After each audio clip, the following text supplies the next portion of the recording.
Hello, welcome. This is not an official podcast. We don't have a name for it, but new Remax Canada president announced today. So I figured who better to go to than the last Remax Canada president to talk about it. And now that you're not working there, you're a little more free to talk. We can jump in. So, Chris Alexander, welcome to episode one of whatever the show we'll call it, the Thanks for reactionary having me, episode. Andrew. It's an honor to be your first guest. Yeah, it's great, and probably the last one of this show. Um, then we'll jump in and do a new one. So it got announced like literally 2 hours ago. The new president of Remax Canada, Don Kottick. So initial reaction. What do you think of the new I, hire? I think it's great. I mean, Don is an industry vet. He's held various positions across the industry. He's highly experienced.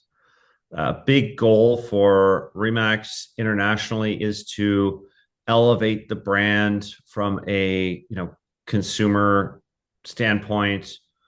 And Don coming from Sotheby's, which is a premium brand for all intents and purposes, I think complements that strategy really well. And Don's a great guy. I've known him for years. I consider him a friend, and really happy for him. And since you're still like a Remax brokerage owner in the network, like when you're looking at that role, like what would you look for that type of person? Like how best to support your brokerage? Um, well, obviously experience that's going to be critical. The brand has a lot of, I always call them wild beasts, especially in Ontario. A lot of really big brokerage companies in the system.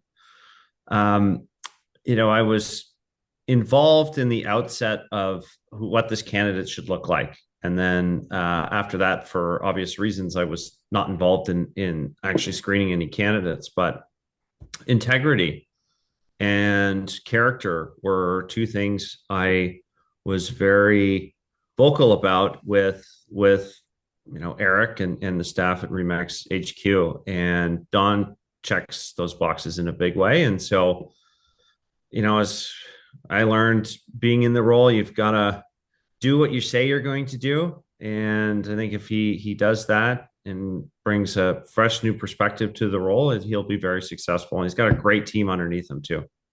So I'm curious for like for him because it's obviously going to be a pretty big whirlwind of just getting to know everybody that because like he'll probably know quite a few in the network, but not everybody yet. So like, what do you think of kind of first initiatives are going to be in the new job? I'm sure it's understanding the Remax system. And, you know, Remax is such an entrepreneurial organization. There's, it's a big corporation as far as real estate companies go, but the average Remax agent, the average Remax franchise owner are very entrepreneurial.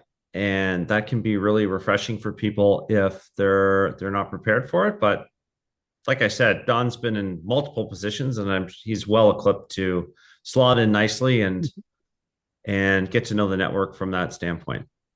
So I was asked to ask this question of you. If you could give him advice on the role, what would you tell him? Well, that's a good one. Probably what I said earlier: do what you say you're going to do, and you know, think about the business from an entrepreneurial standpoint, and yeah, those two things would be the biggest advice I could give him. Yeah. What do you think kind of the challenges facing Remax over the next few years are going to be? I think for all real estate companies, it's the evolution of the industry. And I think that's the same set of circumstances for everybody right now. There's a big shift in how agents are interacting with their brokerages, thanks to AI and other technology. But I think I think the broker owner's life is going to hopefully get easier, and same with the full-time agent. I think if you're a part-time agent, it's going to be really hard to compete. And all of those factors are I don't want to say plaguing because I think it's a lot of positive change, but that it's going to be critical for any real estate company to adapt to the new way of doing business. And like, where do you see kind of like Remax position in kind of where AI is going, the tech side, the forward-looking side of the industry? Like, where do you think that kind of fits in? I candidly, and just calling out my bias, I think it's ahead of the pack in like every way. I mean, some of the strategy sessions and even some of the products and services that we invested in before I had resigned, it's really exciting. And there's some big announcements from what I understand coming out in the next few weeks. But it's a, you know, it's a primary focus to not just have the best technology, but to have the technology to help make the agents and the broker owner's life way simpler so they can focus on the important things like building relationships, buying and selling homes, recruiting. And I don't see anybody else really focused on it the way that Remax is. And for you, how does it feel now? Because you were at the last one of like the Alexander family and all that, still kind of involved. How does that feel that you're out now? you know, um, so I'm just kind of coming out of my cave in the last couple of weeks. Took a lot of time off. I had my dad had passed away right around my last day, and I gotta say, it's been really nice. I mean, I miss my team. Yeah. There's a lot of the role that I miss, but ask any of my family and friends, they just say I'm a lot more relaxed now. I'm working You on a answer lot text messages quicker. Yeah. um, that's a good gauge of how busy you are, but Yeah. um, I'm working on a lot of exciting things that I'm still aiming to launch by the end of this year. Yeah. But there's lots in the hopper. I'm actually in Madrid right now, meeting with a bunch of different Remax people. So it's been a nice positive change for me, re-energizing, and I'm excited to see what happens the balance of this year and beyond. So for those who maybe don't know what you're up to now, like what is kind of the next little while looking like for you and what are you working on? Well, in the short term, it's really heavy Remax Europe. So I'm here for the next week. Then I come back middle of May until the middle of June. My wife and kids are coming for a couple of weeks of that time. But there are three other avenues that I'm exploring right now that I don't really want to talk too much about. Yeah, yeah, Uh, keep it you know, quiet.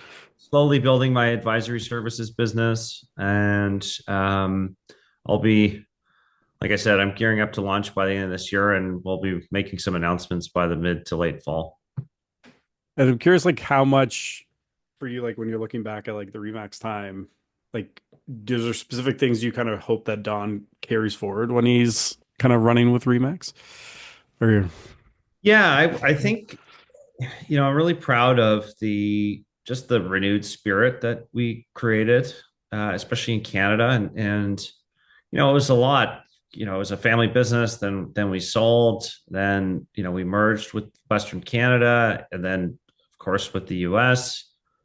And there was a lot of excitement that was created as a result of those initiatives. Not all positive, like candidly.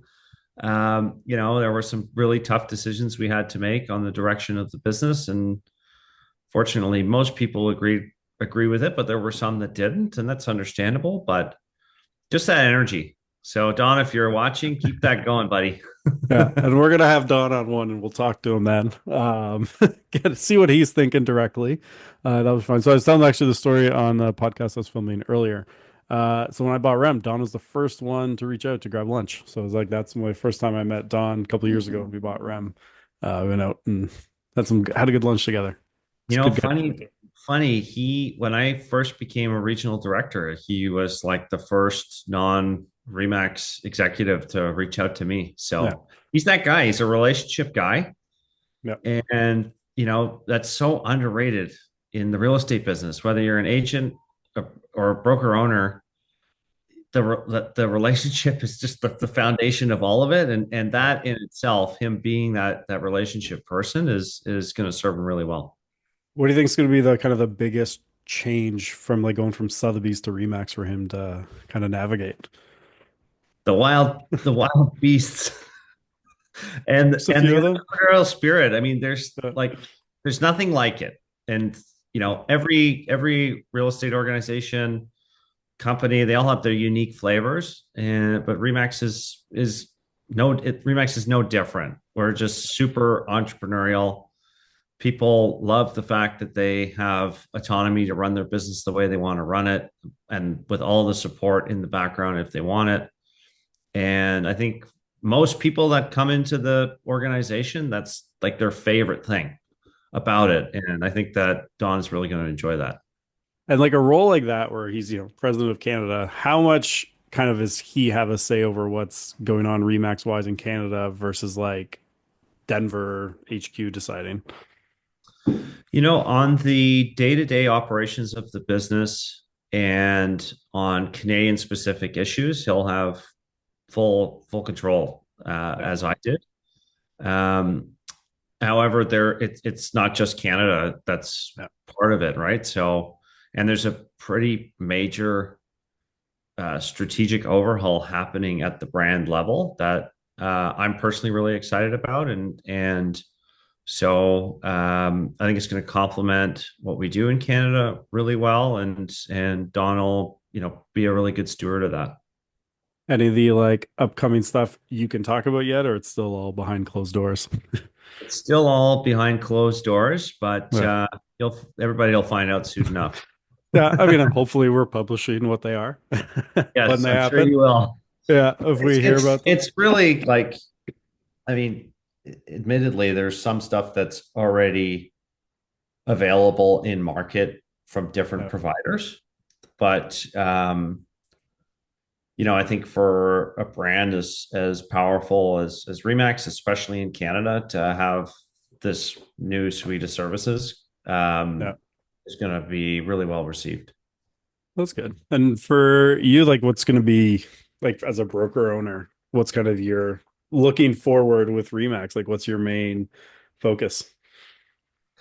Well, my brokerage company that I'm part owner in is 5 years old. Like exactly, it was Yeah. incorporated April 2020, and had a really we had an uphill battle for the first 3.5 years because the reputation in Muskoka, especially, was so tarnished Yeah. because of the previous operators, and so we did a lot of work in re-establishing our reputation as the premier company, and it's been paying off. We've hired a lot of people this year, and so the next 5 years is really all about um, growth and aligning with other brokerage companies that are looking to gain greater economies of scale. There's a lot of people we're talking to that see our vision, like our vision, and we hope to bring them into the fold over the next couple of years. Awesome. Anything you want to add on the topic of the new president before we jump on? I'm just super happy for Don, for my former team. I think he's going to fit in really well. And Don, I wish you all the success in the world. All right, awesome. So this was episode one of whatever I will call this when I upload it. But thanks for joining and enjoy Europe. Awesome. Thanks, All right. Andrew.